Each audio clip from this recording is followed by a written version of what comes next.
So you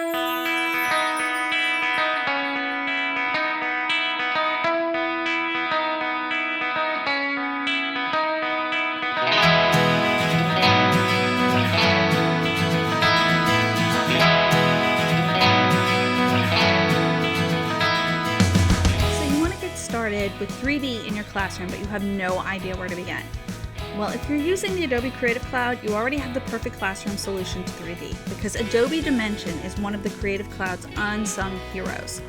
It's incredibly powerful, extremely versatile, and can be used in a variety of both 2D or 3D projects. You can use it to create 3D assets for virtual or augmented reality. It's great for realistic package design or mock-ups.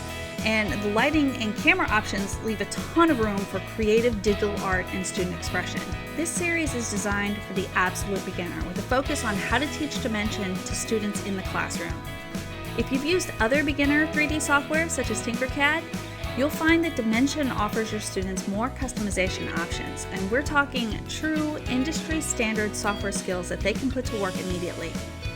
We'll cover the interface, object and material manipulation, and camera and lighting effects.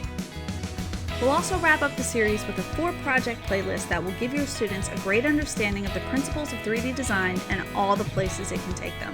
If you teach online, the project ideas are designed to embed directly into your learning management system, giving you the freedom to address individual questions. So I hope that you'll join me on this journey towards 3D creation in the classroom.